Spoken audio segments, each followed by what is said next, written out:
Well, spring has sprung here in the Mid-Ohio Valley, and I'm going to take a few hours to explore a nature preserve that's not too well known here in Adams County, Ohio. New to me and new to a lot of people, and it's been in public ownership for probably 30 years, but this is a new one to me.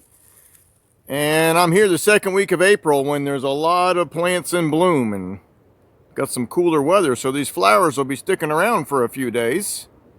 And what I got in my sights here right now is the flowers of a pawpaw tree. And with proper pollination, this will become a pawpaw fruit by the end of the summer, which is edible. And what I'm finding here is just all these different colors. And I'm going to be concentrating on wildflowers today. And there's some interesting geology here as well. We've got some large dolomite cliffs at this park. And incredible wildflower displays and selections in varieties. And where I am today has limited parking, but there's room for 4 or 5 cars here. This is in southern Adams County, just up the hill from the Ohio River. With any luck, we might get a Ohio River view. This is the Robert A. Whipple State Nature Preserve, which has a 2-mile loop that's hard to see with the reflection today in this kiosk here, but this is right on Highway 247 just south of West Union, Ohio. And this has got incredible displays of redbuds already in my sights here. Just at the parking lot, you can see all kinds of redbud trees in bloom. And there's some dogwoods as well. So we're going to get out our coloring book today and see how many different shades of purple and white and red we can find on this hike. So enjoy this incredible display of springtime colors here in the Ohio Valley with me. And this is a 2-mile loop back here, and I'll probably do a little zigging and zagging and may turn it into 4 miles if I can find some interesting features near the trail. And here we have our eastern redbud in full bloom. And just these branches are covered with flowers. This particular tree actually has snapped, but not snapped in half, and it has just enough connection with the ground to keep itself going, and that made it even easier to photograph this tree because it's bent down to the ground level. We've got all these beautiful flowers and also some seed pods from last year's flowers. These flowers will eventually be pollinated, and these little seed pods are about the size of a green bean you would buy at the store, but very thin, and have these little itty-bitty black seeds in them, which will become new redbud trees with any luck. Just to go to show you, when you're on a bluff 500 feet higher than the Ohio River, which you can see in the background there through the trees, it's a very windy location. There's a lot of blowdown back here, and this American hornbeam here is all twisted and gnarled. And there's more redbud trees here that are twisted and gnarled. But it creates a great opportunity for lots of diversity. When we have a lot of wind throw mounds and the wind blowing over trees, it creates the sunny openings that these redbuds and dogwoods thrive upon. When you get in deep shade, you don't find the redbuds and the dogwoods. So Mother Nature's lumberjack, which is the wind in this case, provides an opportunity for a large variety of woody plants here. We'll continue exploring this trail here. I'm just off the Twinleaf Trail looking to the west towards Manchester, Ohio, and the Ohio River a couple miles down the hill. I'm on a little rock bluff here. This is all dolomite back here. And we've got a great view of the Ohio River here through the trees. If you came here in the winter, it'd probably be even better. We've got just a few leaves out right now, and some trees starting to flower and leaf out to block the view just slightly. But it's still a very good view of the Mid-Ohio Valley here. This is in Adams County, Ohio on this side of the river, and Lewis County, Kentucky on the other side. And between Cincinnati and Portsmouth, Ohio, there's a 100-mile stretch with very few towns. This is a narrow valley here. It is not well populated, and there isn't really much room for the river here. It's steep bluffs on both sides, and creates some great views from these ridge tops, but a very windy place as well. So it's a cool day in April here, and we're getting a little bit of wind chill factor, but what a great display of these redbud trees framing in this view of the mighty Ohio River. And what I have in my sights here at the Whipple Nature Preserve in Adams County, Ohio, is a not too common ground cover plant that's perennial called golden seal. It's got a dainty little flower with all kinds of stamens coming up. About the size of a dime, that flower is. And this plant spreads out by rhizomes under the ground, so you find it in colonies. You'll never find just one, but usually hundreds of them in one little area. We've got a whole bunch of it right up the hill here. There's some more right here,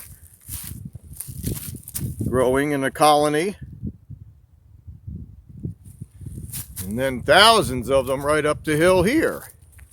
Not all of them are getting flowers, but the plants are all here starting to photosynthesize. And a lot of these perennial flowers will get their leaves early and flowers early, and by June often the leaves and the flowers are long gone and just the rootstock remains. So again, they're taking advantage of the early sunlight in April and March before the canopy becomes covered with leaves from these maple and oak trees, and they're getting their sunlight now while it can be had. And I've got several other varieties of flowers we're going to get to in just a few minutes. And let's get back to some of our perennial wildflowers here on the Twinleaf Trail at the Whipple Nature Preserve in Adams County, Ohio. And here is the namesake for the trail. This is Twinleaf. It looks like two angel wings coming from the same stem. And they do get a very beautiful white flower that is really only up for one day. And the whole population here, and there's lots of it here, may have only been in bloom for 3 or 4 days, especially if the weather was warm like it has been. They're very ephemeral. Some of the other wildflowers give us a little more time to enjoy their presence. And let's take a look at some, because I've got a lot of them right here on the east side of this preserve, away from the wind and into the lower levels of this limestone and dolomite bluff here.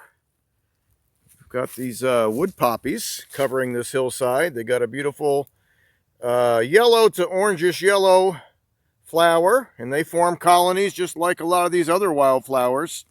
If you see one, you usually see a whole bunch of them.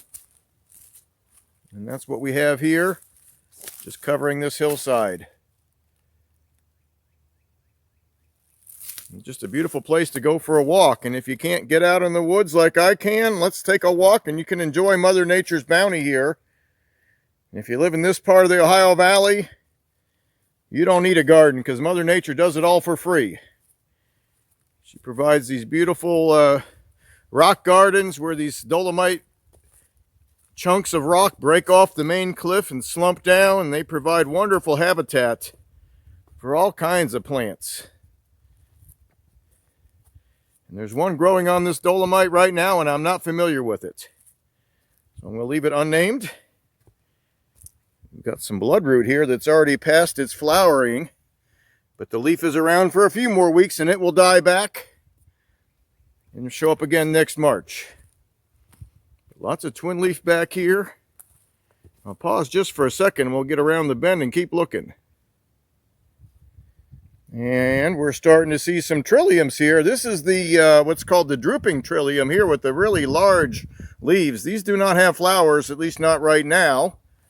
I think there's our drooping trillium. It hasn't quite opened up yet, but there's a flower underneath it. So that's called the nodding or sessile trillium. And some more of this wood poppy with nature's rock garden here with these eroded blocks of dolomite. And then we've got a little bit more of our golden seal with a wood poppy in the background.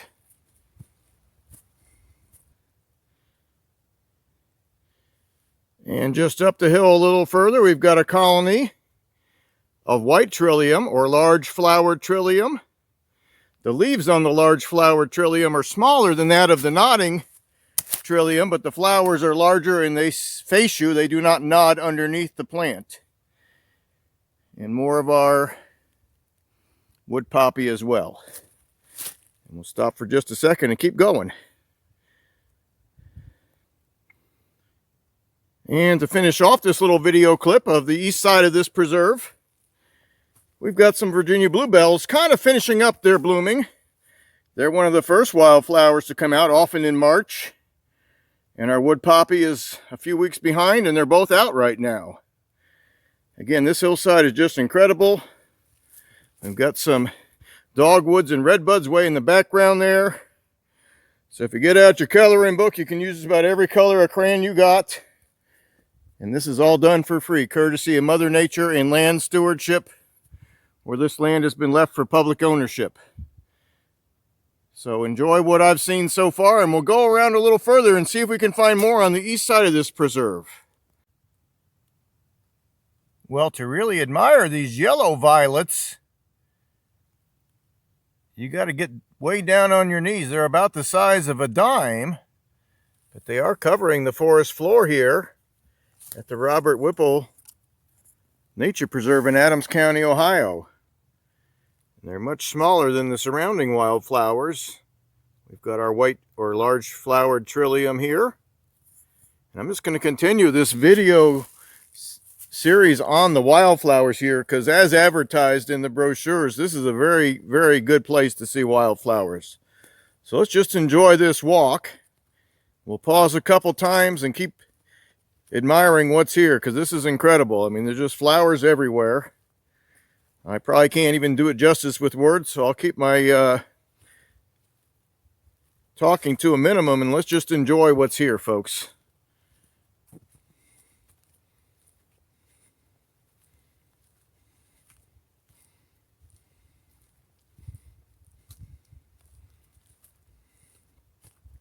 And as we do come a little closer here, we've got some anemone growing closer to the ground.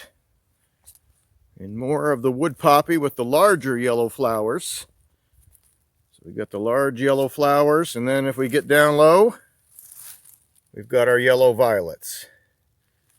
And let's just continue on.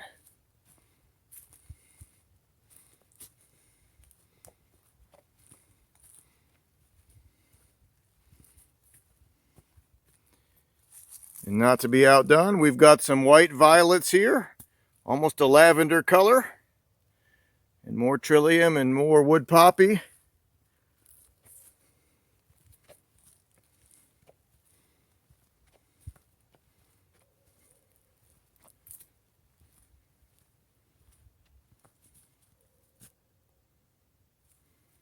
And a third variety of trillium here called the sessile trillium, or toad shade, with the red petals.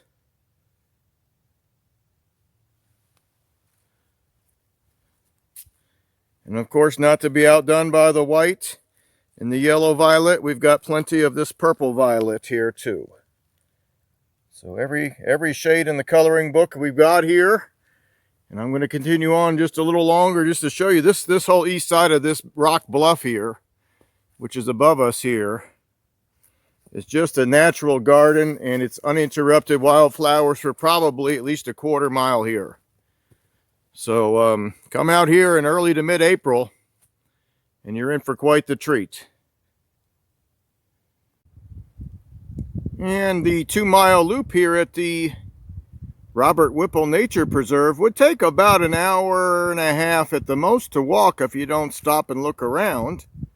I've been back here 3 hours, and I've spent a lot of time looking around and making videos and taking photos. So this is a nice half-day afternoon hike, or a morning hike, and I'm going to finish this series with some very common wildflowers called the Mayapple, and I've done some work with these before over at Rhododendron Cove last year, but they're very common in the woodlands around here, and they do get a flower, and I don't think any of these have got them yet.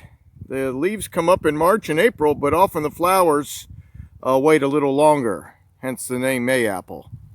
But this is covering this hilltop here, and we're just about done the loop. I did the loop in a counterclockwise direction, and I found a lot of the flowering trees on the west side of this preserve, and a lot of the ground cover perennial flowers on the east side of the preserve. So you've got both, and some nice large trees, and just a very peaceful preserve that's not too well known, so you won't have to worry about not having some solitude back here, because you definitely will. And a well recommended place in early to mid-April when the wildflowers are at their peak.